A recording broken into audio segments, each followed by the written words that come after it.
پروسه بند گل برای سرحد غفوری بر پرس لقشش پارت دمارات کردستان الاوروپا کو ابروکرد گل ما ده اوجی وگر یعنی جوی کو باشداری و پروسه بنمده بحث برای سرحد تو گل گل بخیراتی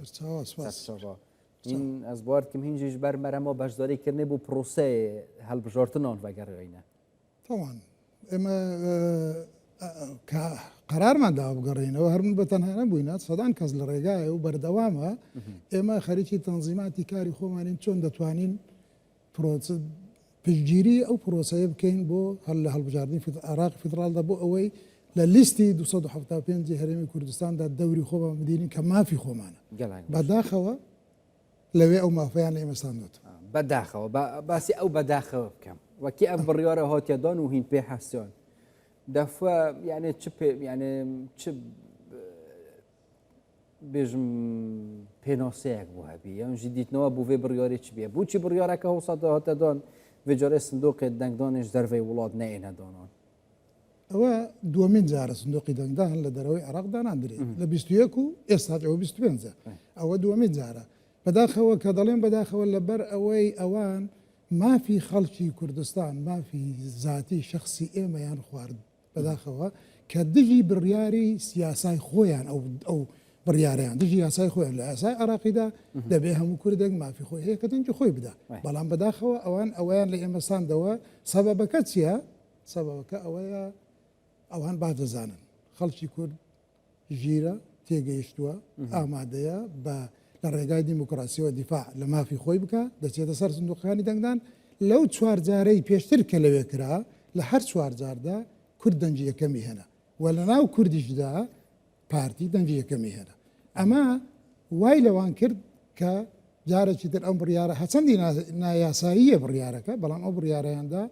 او ما فيها نمستان باشا گردار رک خستن و وک پارتی تایبات جبو سر خستن لیست 275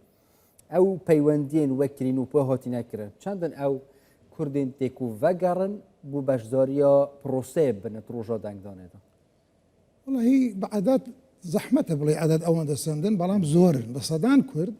باشدار دبن ودين واستاج بردان روجانا تلفونات بيوندي لقر من هي من دول شنو لقداني شنو من ثاني تلفونكم هتار تلفونكم هرقب لقب هفالق سمكر ديكاك امسي وشش كسين دينا وتسبكي كارتي دنگدان مان هي ودمان بين دنگ بده دنگ قد مدت انا بين ورن فرمو يمل هولير لخدمت تان دان ليرو بيجوازي تان دكين هاو كار تان دبين ورن دنگ بدن بو اويك كار اساني ممكن لا هم مباركان دا اما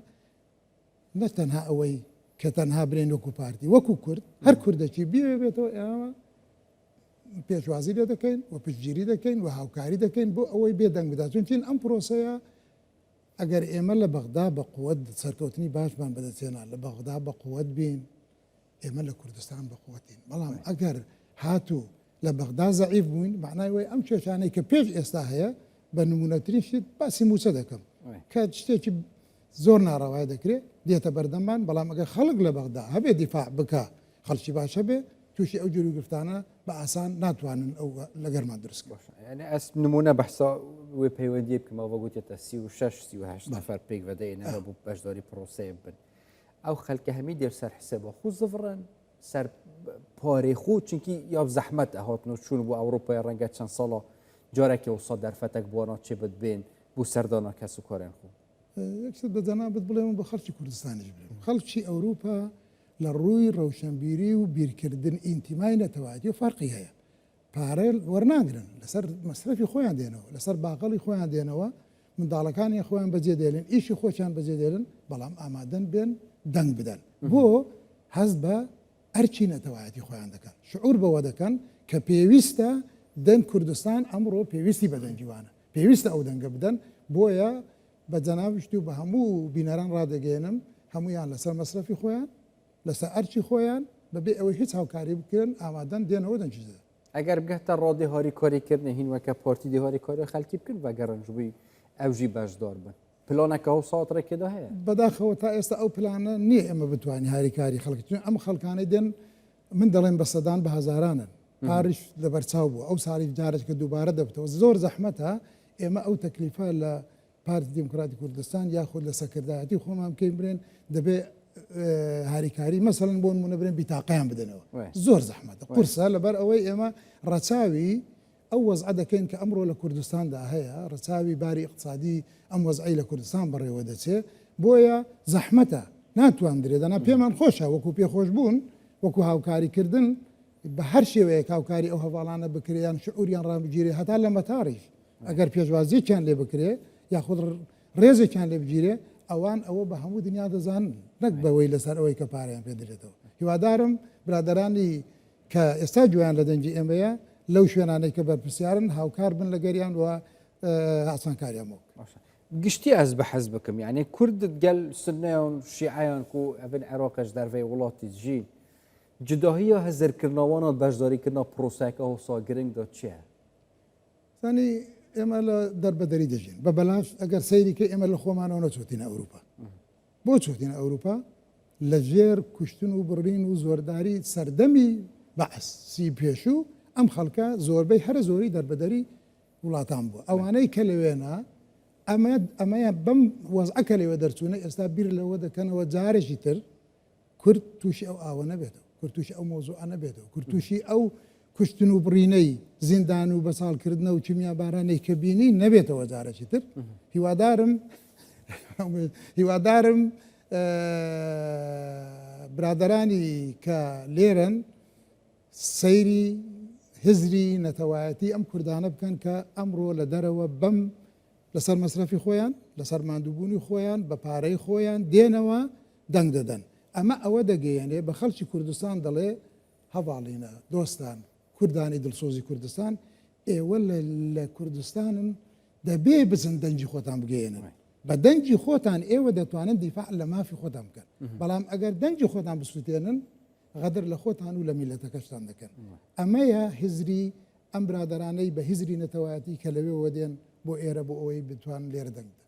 بۆ دەما بانگەشەیە پلانێتوە بۆ ئەڤێنج دەرڤی وڵاتی چاوەبینە تایبەتیژی بۆ سەرخستنەوە لیستا 275 چکی بانگەشەیەژی کاریگەریەکە ڕاستە خوب و گەرم گوڕکردنا تایبەتیژی بەشداریکردنیەوە هەیە ئێمە لەوێن دەرەش پێشەوەی من ئێستا بێمەوە لە شاری دووسلدۆرف لەگەر ئافرەتانی سەرتاسەری ئەوروپا دانیشتنێکمان کرد و بانگەشەیەکمان کرد بۆ ئەوەی کە دەنگ بەشێ بدەین وەکو بیر و ڕای ئازاد بۆ خۆمان مناقەشەمان کرد هەمومان لەسەر ئەوە ڕێککەوتین کە دەنگ دەدەین بە لیستی 275 کوردستان سەبەبەکە چییە؟ سەبەبەکە دیارە ڕوونە ما زۆر بە واقعی ئەگەر بیر بکەینەوە قەناعەتان هەبێ پارتی نەبێ کورد وەزعی خراپە جەنابی سەرۆک بارزانی بۆ خۆی شەخسی ئەمڕۆ کلیلی ئاشتی و ئاوەدانی کوردستانە لە سەرتاسەری کوردستان و بە تایبەتیش لە شەرق ئەوسەددا دەتوانم من دەلیلێکی زۆر ڕوون بۆ جەنابەت بێنمەوە لەبەر ئەوەی هزری نەتەوایەتی سەرۆک بارزانی کارێکی وای کردووە من لە ئەوروپا دەژیم هەر چوار پارچەی کوردستان لە ئەوروپا دەژین پار نەورۆزی 2020 من لە شاری کۆڵن کرد لەسەر داواکاری جەنابی سەرۆک بارزانی